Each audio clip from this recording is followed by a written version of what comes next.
ان لوگوں کا غصہ بالکل جینون ہے. جب یہ بند گلی میں آ چکے ہیں تو غصہ نہ کھائیں تو کیا کریں؟ مجھے بتائیں، جو بریلوی، دیوبندی، اہل حدیث اور شیعہ کو نگاہیں نہیں اٹھانے دیتے تھے اور کہتے تھے ہم ڈیفائن کریں گے کون عاشق رسول ہے، آج دیکھیں بھیگی بلی میرے سامنے بنے ہوئے ہیں، مجھے کلیریفیکیشن دے رہے ہیں چشتی رسول اللہ کی. ہائے ہائے، کبھی آپ لوگوں نے سوچا تھا یہ دن بھی آئے گا؟ وہ دیوبندی جو کہتے جی ہم حق چار یار کے ماننے والے ہیں، آج ہم انہیں بتا رہے ہیں کہ بھائی تم حق چار یار کے ماننے والے نہیں ہو، تم صرف 3 یاروں کے ماننے والے ہو، وہ بھی صرف زبانی حد تک. اصل میں تم اپنے ماموں کے ماننے والے ہو. ہاں، اگر حق چار یار زندہ باد ہے تو حق چار یار کے خلاف کھڑے ہونے والے زندہ باد نہیں ہو سکتے. ہاں، سمپل ہے. رہ گئی ان لوگوں کی صحابیت، عزت وہ اپنی جگہ ہے. ہاں، ہم رافضی نہیں ہیں، ہم عمار ابن یاسر والے شیعہ ہیں جنہوں نے بخاری میں کوفے کے منبر پہ خطبہ دیا تھا اور اوپر والی سیڑھی پہ انہوں نے حسن ابن علی کو بٹھایا ہوا تھا، خود نیچے کھڑے ہوئے، حالانکہ وہ سینئر تھے.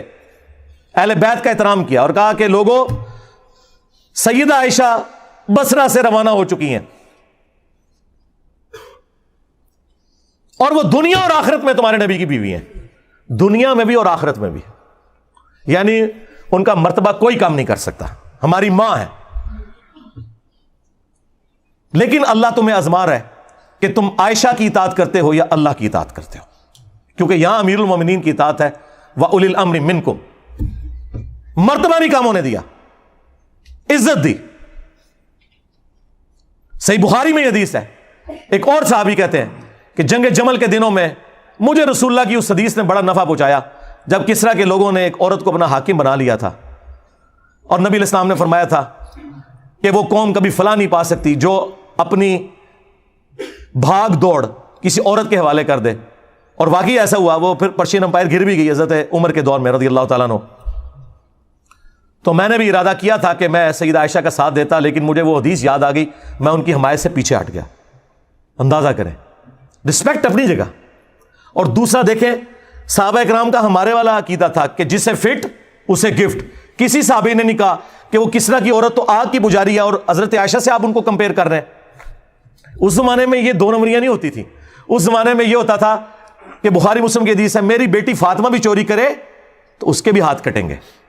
یہ آج کل مولویوں نے ڈکوسلا مچا دیا ہے کہ کوئی صحابہ کو گالی دے وہ رافضی، اور جو صحابہ کے دور میں عام صحابہ کو نہیں، مولا علی کو گالیاں دے وہ رضی اللہ عنہ، ضرور کہ رضی اللہ عنہ.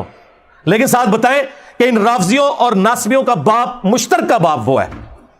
اگلے دن مجھے مولانا طارق جمیل صاحب کی کال آئی، اتنے ایکسائٹڈ ہوئے تھے. میں خود کبھی ان کو کال نہیں کرتا، مصروف آدمی ہے، پھر صحت کے ایشو ہیں. تو مجھے کہا کہ میں مجبور ہو گیا ہوں. وہ تمہارا کلپ، میں نے وہ شارٹ کلپ ایک چینل پہ چڑھا ہوا تھا، لاکھوں لوگوں نے وہ دیکھا ہے. وہ جو ٹی ایل پی کے رپورٹر یہاں آئے تھے نا، جبرار بھائی، جو میں نے ان کو انٹرویو دیا تھا، اس میں سے ایک بندے نے کلپ کاٹا، وہ ہمارے غلام محی الدین بھائی نے راہ ہدایت پہ چڑھایا ہوا ہے، شیعہ فرقہ کیسے بنا، یہ اس کا ٹائٹل ہے. وہ انہوں نے کلپ دیکھا جس میں نے بولا تھا کہ شیعہ جو ہے یہ ناصبیوں کی بائی پروڈکٹ ہے. اگر مولا علی پر لعنت نہ ہوتی ممبروں پر، یہ شیعہ پروڈیوس نہ ہوتے. کہتے ہیں یار اس بات نے مجھے بڑی خوشی دی کہ تم نے صحیح چیز ہائی لائٹ کی ہے، تو میں نے مجبوراً تمہیں فون کیا ہے اس کے لیے. یہ جملہ میں نے آج تک کسی کے منہ سے نہیں سنا تھا، تم نے یہ پہلی دفعہ یہ جملہ بولا، یہ میرے دل کی آواز تھی.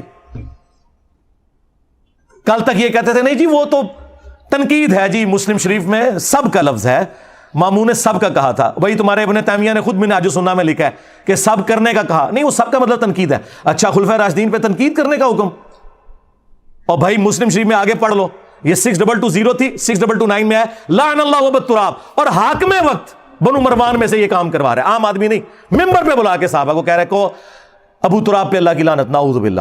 ہم بس اس کے جواب میں یہ کہیں گے کہ جنہوں نے مولا علی علیہ السلام پر لعنت کروائی، ہاں، ان پر، ان کے ماننے والوں پر، ان کا جھوٹا دفاع کرنے والوں پر اللہ کی لعنت، اللہ کے فرشتوں کی لعنت، تمام لعنت کرنے والوں کی لعنت، اور ان سب کا حشر ان لوگوں کے ساتھ ہو. اور اللہ تعالی ہمارا حشر رسول اللہ صلی اللہ علیہ وآلہ وسلم، ان کے جانثار صحابہ کرام علیہم رضوان، خلفائے راشدین، اشرا مبشرہ، اصحاب بدر، اصحاب احد، اور اہل البیت علیہم السلام اجمعین کے ساتھ ہو. آمین. ٹھیک ہے. کہتے ہیں جی ہم پہ لعنتیں بیچتا ہے، اس کا مطلب ہے تم مان گئے ہو کہ تم نے اور تمہارے بڑوں نے یہ کام کروائے. تم لعنتیں بیچو نا، میرا نام نہ لو. جو میرے اندر خرابیاں تم سمجھتے ہو وہ کہہ کے لانتے بھیجو، میں نہیں برا مناؤں گا. کیوں؟ اگر تم صحیح بھیج رہے ہوگے تو میں اصلاح کر لوں گا، اور اگر تم غلط بھیج رہے ہوگے تو میرے پہ تو بھیج ہی نہیں رہے ہوگے. جیسے آپ کو پتا نا بخاری میں حدیث ہے، نبی علیہ السلام نے فرمایا میرے صحابہ دیکھو اللہ نے مجھے کیسا محفوظ کیا ہے کہ کافروں نے مشورہ کیا کہ محمد کا تو مطلب ہی ہے جس کی تعریف کی جائے. تو انہوں نے کہا جب ہم محمد کہہ کے ان کو برا کہتے ہیں تو ہم خود ہی تعریف کر رہے ہوتے ہیں. تو انہوں نے نبی علیہ السلام کا نا ایک نک نیم رکھ دیا، مزمم. ابو جہل نے مزمم نام رکھ دیا، یعنی جس کی مذمت کی گئی. ان کا اب یہ تقیہ کلام تھا، بجائے یہ کہنے کے کہ محمد صلی اللہ علیہ وآلہ وسلم ان کے ساتھیوں کا یہ کرنا ہے، انہوں نے کہا مزمم کا کرنا یہ ہے، مزمم کے ساتھی یہ کرتے ہیں. نبی علیہ السلام نے کہا دیکھو اللہ نے مجھے کیسا محفوظ کیا ہے، یہ تو مزمم کو کہہ رہے ہیں، میں تو محمد ہوں. واہ واہ واہ واہ واہ. ٹھیک ہے، اگر تم نہیں ہو ناسبی تو کیوں چیختے ہو؟ دیکھو تم مجھے رافضی کہتے ہو، میں تو نہیں چیختا. میں کہتا ہوں بھائی رافضی، تم شیعہ دوست اور انجینئر رافضی، میں تو انجوائے کر رہا ہوں، مزید ایکسپوز کر رہا ہوں، مجھے کیا فرق پڑتا ہے؟ اس لیے کسی چیز سے کوئی پریشان ہونے کی ضرورت نہیں ہے، ان کی پریشانیوں کو انجوائے کریں آپ. ہاں انشاءاللہ تعالی.